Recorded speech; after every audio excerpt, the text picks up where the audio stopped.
Hi everyone. In the last class we have discussed about the spectral theorem for compact self-adjoint operators. Today we will discuss a few important consequences of the theorem that we have discussed earlier.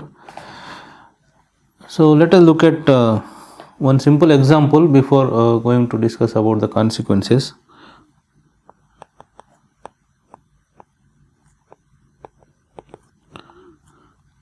Define D from L2 to L2 by D of x1, x2, x3 so on equal to x1, x2 by 2, x3 by 3 so on for every xn in L2. We have shown that this is a compact operator. So already shown D is compact, and we also have shown that this is a self-adjoint operator. Okay. Now how to represent D using the spectral theorem? So we can look at the standard orthonormal basis. Let En, n in n, be the standard orthonormal basis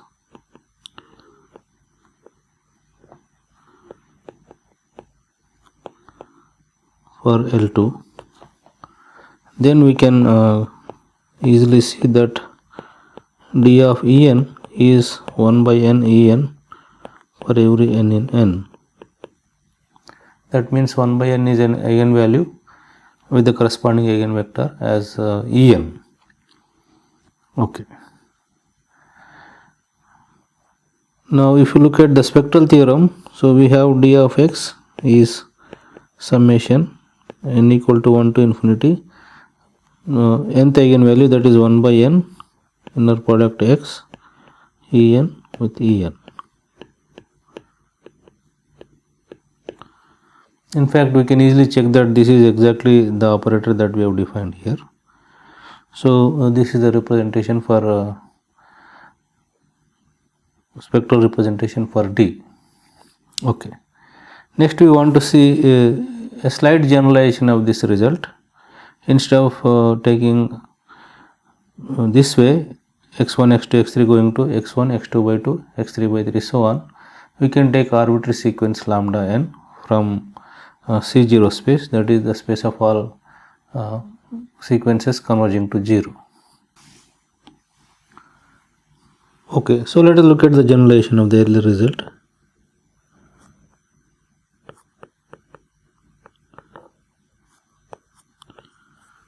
Let us start with a complex sequence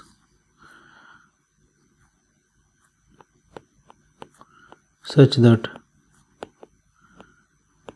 lambda n converges to 0 as n tends to infinity.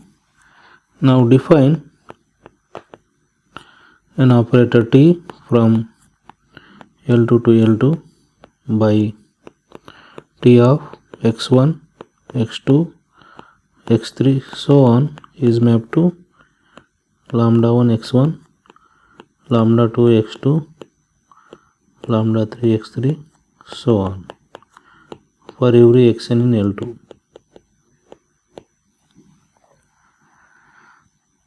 Now if you define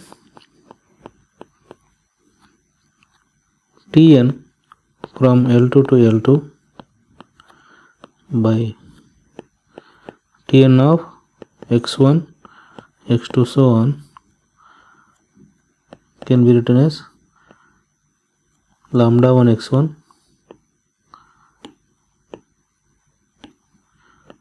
lambda 1 x1, lambda 2 x2 so on lambda n xn and zeros after that.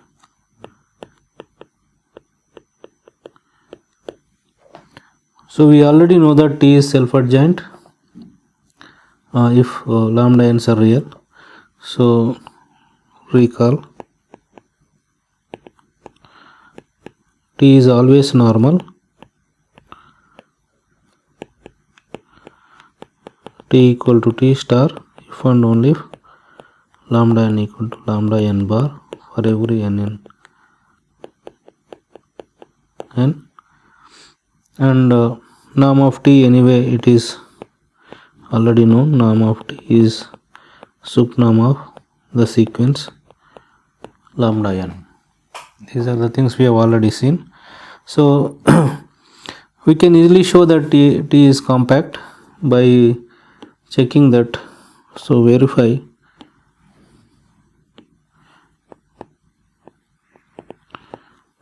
norm of Tn minus t converges to 0. That means Tn converges to t in the operator norm. Now each Tn is finite rank, hence we can say that t is compact. T is compact and normal, and when lambda n's are real, then t is self-adjoint and compact. Then we can have the representation for this operator. In fact, in this case we can easily check that Tx is summation n equal to 1 to infinity lambda n inner product x en with en. So here t is normal. That means we can actually extend the spectral theorem for compact self-adjoint operators to the normal case also, normal compact operators. So we will be generalizing this result at a later stage. Okay, these are examples for representation of spectral representation of compact self-adjoint operators. Now we can ask the question, what will happen to the converse of the spectral theorem? So we have shown that if t is self-adjoint and compact, then it has a certain representation. Now if t is represented by the way we have represented for self-adjoint and compact, can we say that it is also self-adjoint and compact? So we prove the following theorem.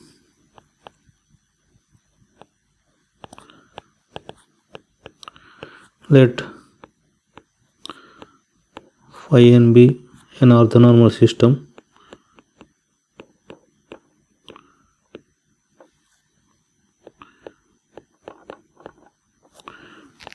in a Hilbert space H,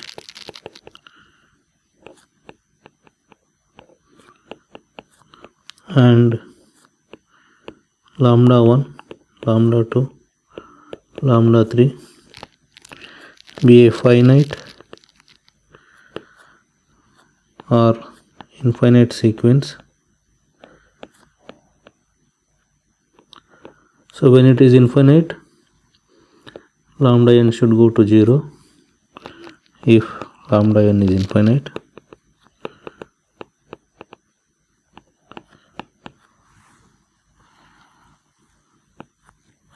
Now define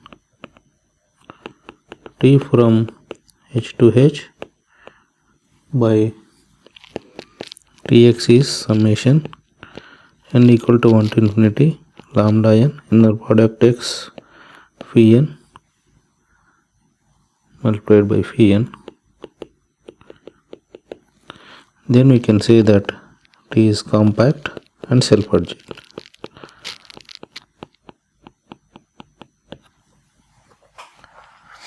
Okay.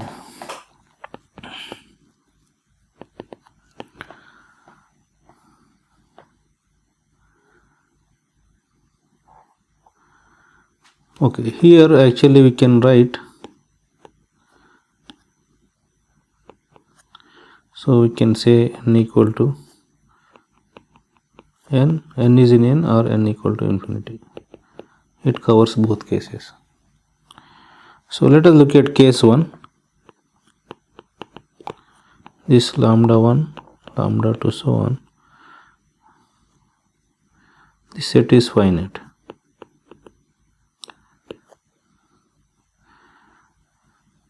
Okay.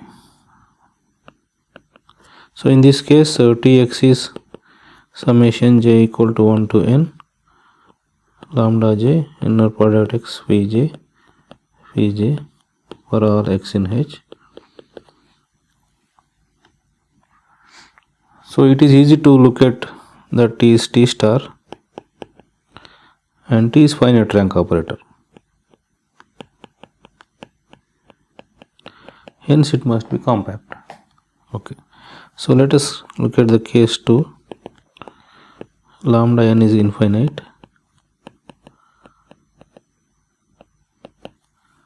In this case, lambda n goes to 0.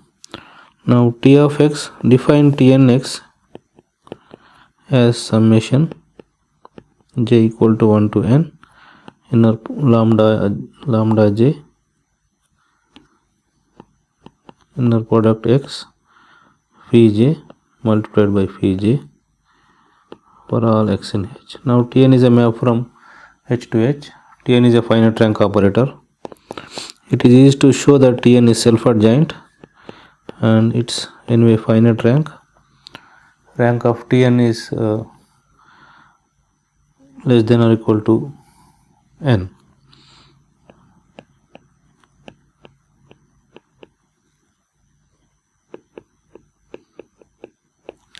Hence Tn's are compact. Now if you look at the different norm difference of norm Tnx minus Tx, if you look at square, that is summation j equal to n plus 1 to infinity mod lambda j square modulus inner product x with phi j square. This is less than or equal to supreme of mod lambda j square. So we can say j is bigger than n multiplied by summation j equal to n plus 1 to infinity modulus inner product x with phi j square. And the second term is anyway less than or equal to norm x square. So this is supremum mod j square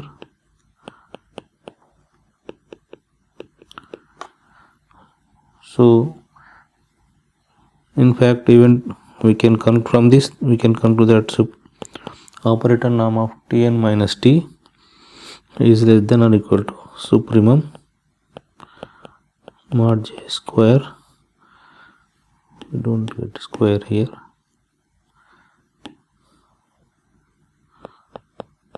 And we know that this goes to 0 as j going to infinity. That means T can be approximated by the finite rank operators Tn, hence T is compact.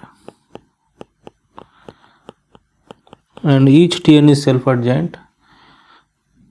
So from that we can say that T is also self-adjoint. So this is the converse of the spectral theorem. So it says that if we combine this result and earlier spectral theorem, we can say that these are the only self-adjoint compact operators defined on a Hilbert space. Okay. So let us look at some important consequences.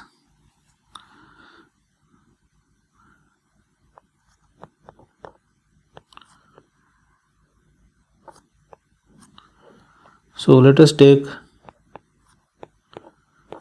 T to be self-adjoint and compact. We know that by the spectral theorem,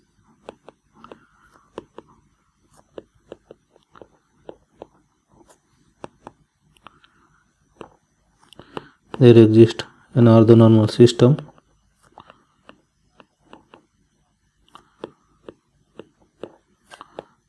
and real numbers lambda n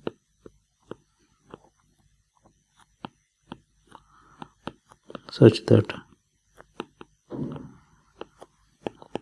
Tx is nothing but summation n equal to 1 to infinity lambda n inner product x phi n multiplied by phi n for every x in h. And lambda n goes to 0 if lambda n is infinite.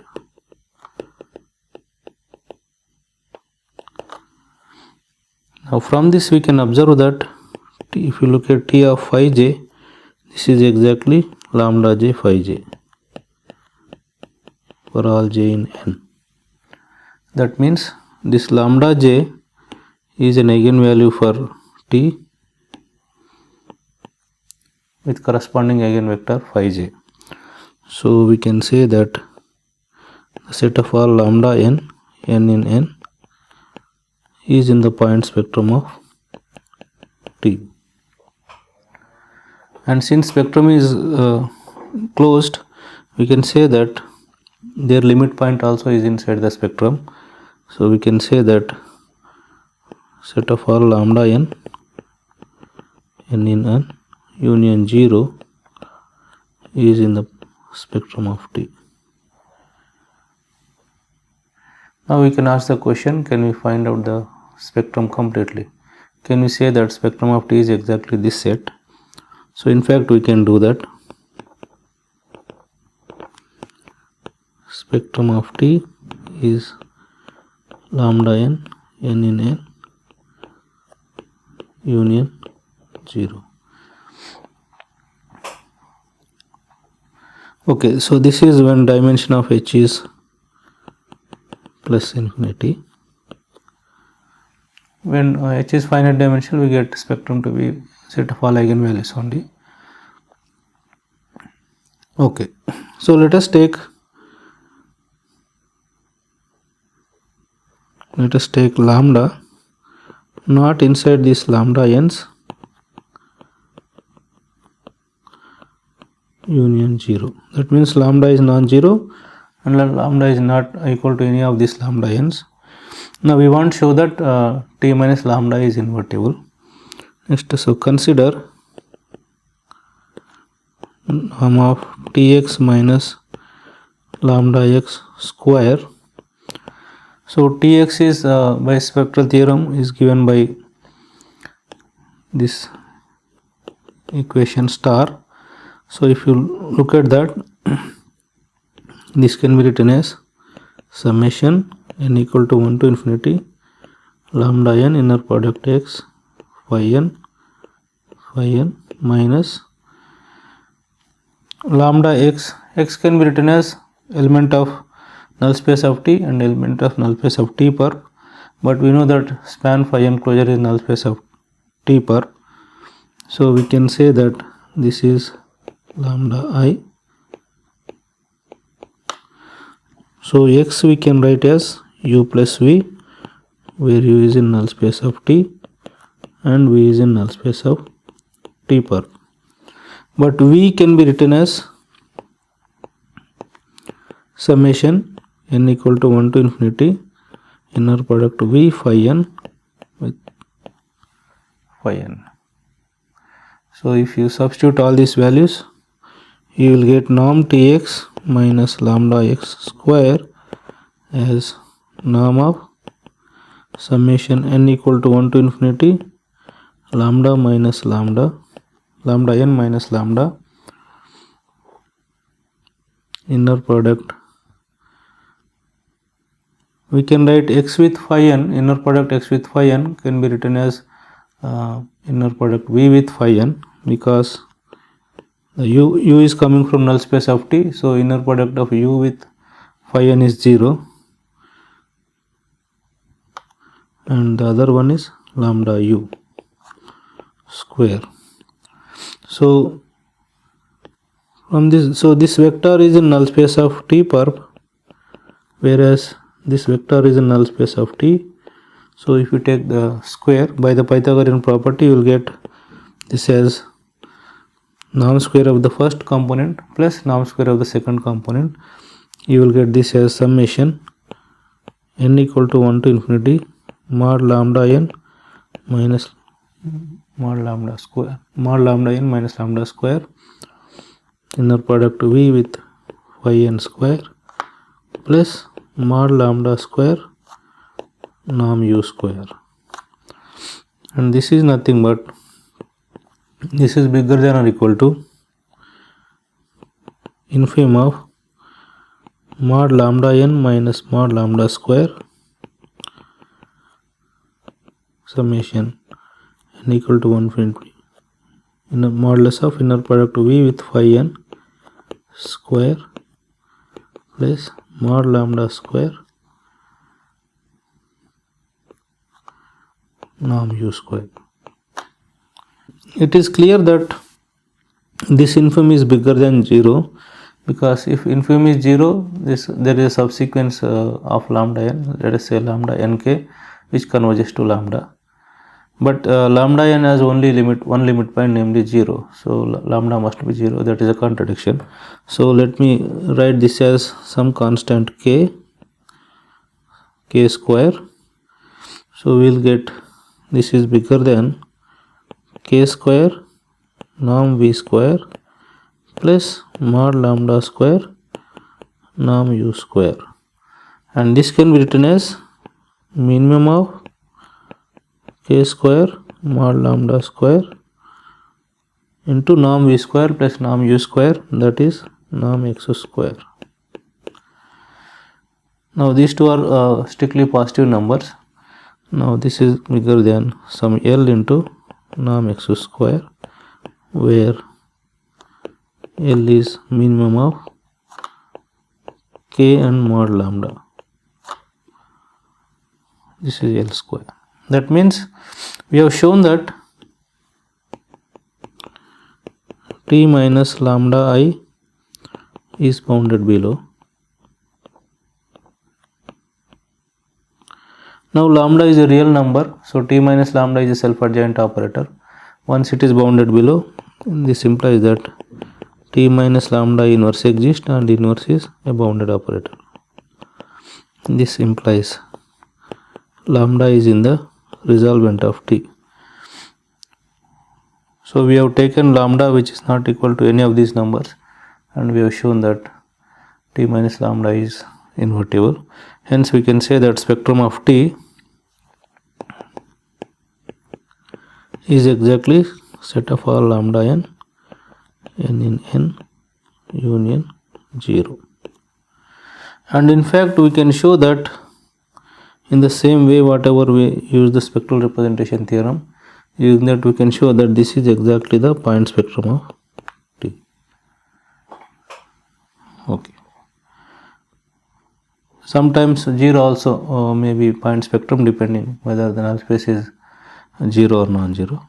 So we can conclude that spectrum of t is exactly lambda n union 0 when h is infinite dimensional. So this is the spectrum of a self-adjoint compact operator. One more important observation is that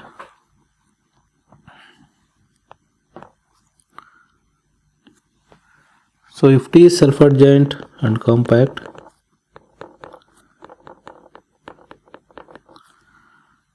and lambda case are as in the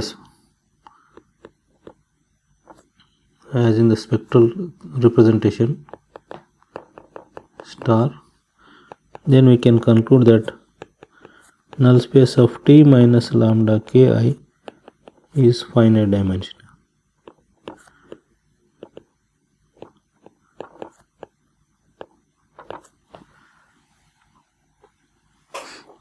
So this can be proved easily. We know that t restricted to null space of t minus lambda ki, this is an operator lambda k multiplied by identity.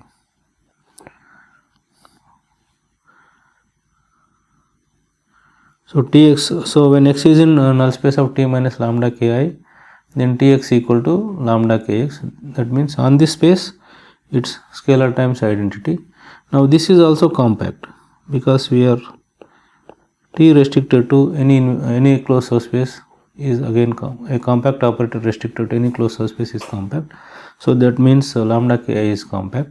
Since lambda k is non-zero, identity has to compact, but this identity is compact if and only if the domain is finite dimensional. But here the domain is null space of t minus lambda ki. So this implies null space of t minus lambda ki is finite dimensional.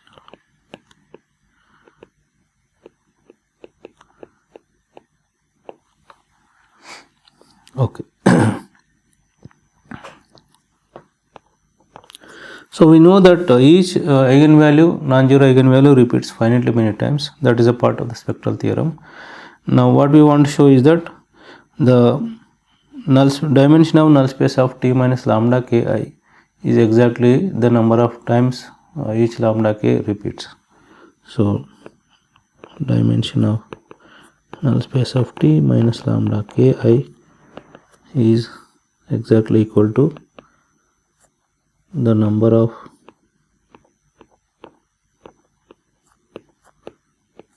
times lambda k repeats in the sequence lambda n. We know that null space of T minus lambda k is finite dimensional, and we also know that lambda k repeats only finitely many times in the sequence lambda n. But now we want to show that both numbers are same. So to prove this, we need a lemma. Let T be a self-adjoint operator and lambda mu are in the point spectrum of T with lambda not equal to mu. Then we can show that null space of T minus lambda I is orthogonal to null space of T minus mu I. Eigenspaces corresponding to distinct eigenvalues are orthogonal to each other. So let us look at the proof of this one.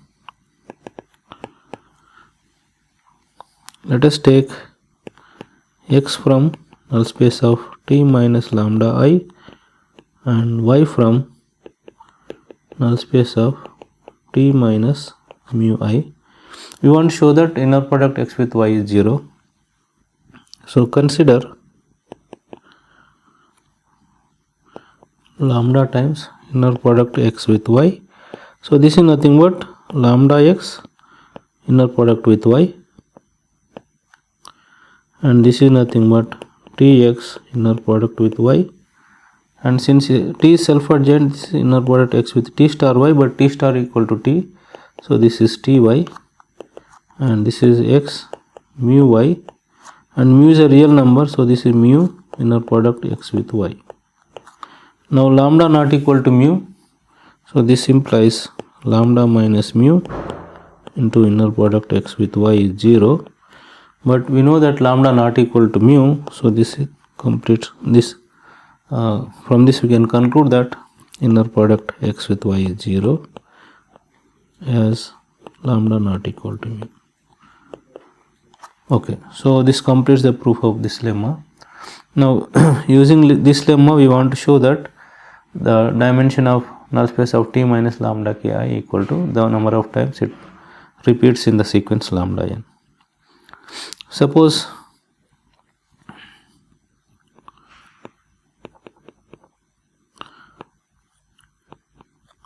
lambda k equal to lambda ni, where I equal to 1, 2, 3, so on p. Suppose it repeats p times. So assume that null space of T minus lambda ki is span of phi n1, phi np. So we want to show this actually. This is to show.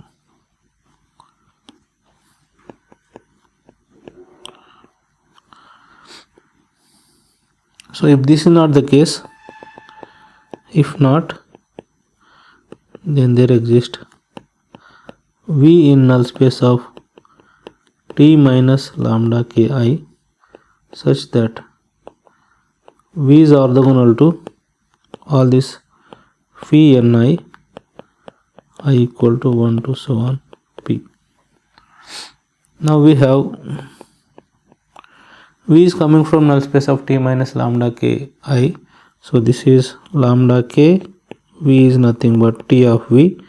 Now V is in the orthogonal complement of null space of T per, so we can actually write this 1 to infinity lambda k inner product V phi k multiplied by phi k. Okay. Now V is orthogonal to all V n1, phi n1, phi n2, so on phi np, and V will be orthogonal to all other eigenvectors because all other eigenvectors are distinct. They are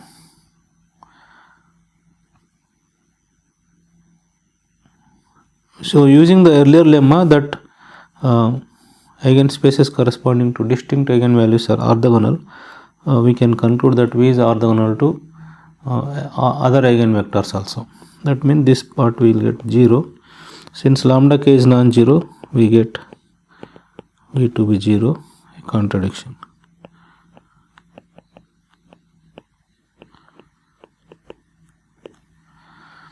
Okay, that means the dimension of null space of T minus lambda k I is exactly the number of times lambda k repeats in the sequence. Okay, and one more important observation is that we can actually show that. So we have shown earlier that null space of T per is span closure of phi1, phi2, phi3, so on. Now just now we have shown that null space of T minus lambda k I is finite dimensional. So from this we can conclude that this is exactly null space of T minus lambda k I and direct sum of all these spaces from k equal to 1 to infinity. This can be done easily. That means we can write H as null space of T direct sum with orthogonal direct sum of k equal to 1 to infinity null space of T minus lambda k I. Okay. Next we want to view the self-adjoint compact operator as a multiplication operator. Okay, so let us look at, let T be a self-adjoint and compact. Then we have the representation. Tx is summation n equal to 1 to infinity lambda n inner product x phi n with phi n, and lambda n goes to 0 if lambda n is infinite. Now assume that T is 1 1.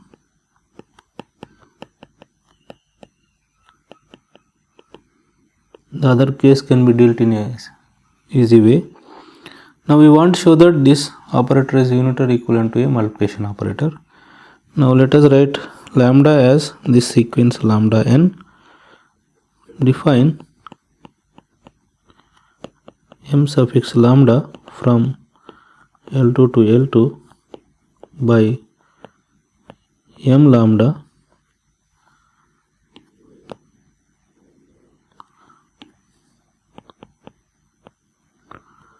of the sequence xn is nothing but lambda 1 x1, lambda 2 x2, lambda 3 x3, so on for every xn in L2. So this is a diagonal operator with diagonal entries as lambda 1, lambda 2, lambda 3, so on, and this matrix is with respect to the standard orthogonal basis of L2. Okay, now we can easily show that this is compact because lambda n converges to 0. Now define a unitary operator U from H to L2 by U of x as inner product x with phi 1, this is the first component, inner product x with phi 2 is the second component, and so on, where phi n is an orthonormal system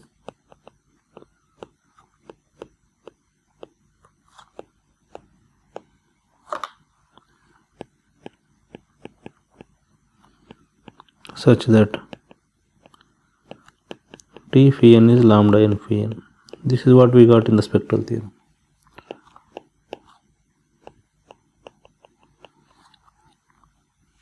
Okay, now we know that phi 1, phi 2, phi n, that forms an orthogonal basis for H because T is 1 1 and we are sending that orthogonal basis to an element in L2. So this actually we can easily show that this is a well defined and unitary operator.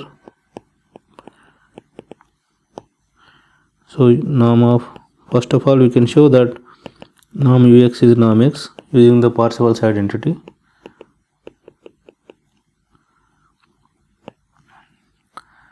And we can also show onto by looking at the adjoint.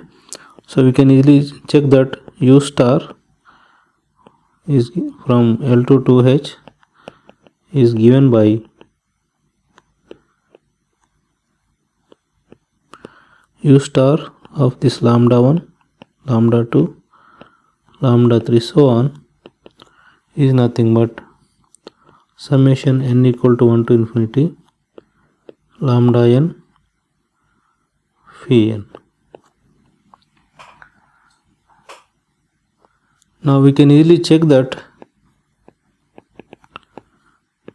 U star m lambda u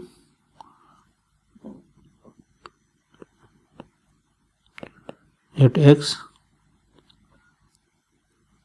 is nothing but U star m lambda, this is inner product x phi 1 multiplied by inner product x, comma inner product x with phi 2 so on. And this is U star m lambda is a multiplication by lambda 1, lambda 2, lambda 3 to the first, second and third components respectively. This is lambda 1 x phi 1, lambda 2 x phi 2 so on. Now by the definition of U star, this is nothing but summation n equal to 1 to infinity lambda n inner product x phi n multiplied by phi n for every x in H. And now this is nothing but Tx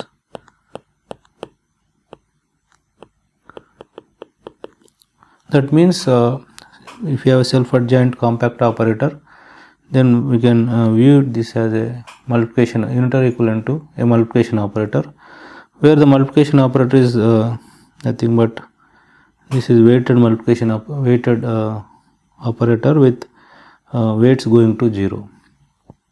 Okay, this is a standard example that we have seen on L2, that this is a compact operator. Okay, so therefore we can say that U star m lambda u is T. Now if T is not 1 1, so we assume that T to be 1 1. If T is not 1 1,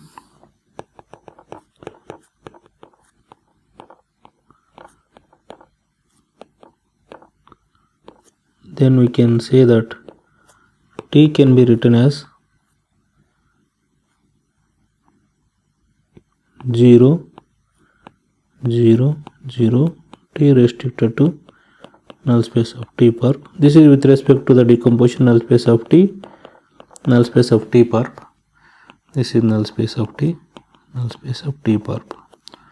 Now we know for this part there exists a unitary on null space of T perp, satisfying that is unitary equivalent to a multiplication operator. Now to get a unitary operator on the full space, so we have to take identity on null space of T 0 0 and the unitary operator that we get here, and remaining multiplication operator we can take 0 0 0 multiplication operator that we are getting here. So if you do that, we can actually get the conclusion for general operator. Okay, so these are the few important consequences of the spectral theorem. We will discuss some more information about spectral theorem, namely what will happen to compact normal operators. Can we have the similar kind of spectral representation for compact normal operators? That we will study in the next lecture. Thank you very much.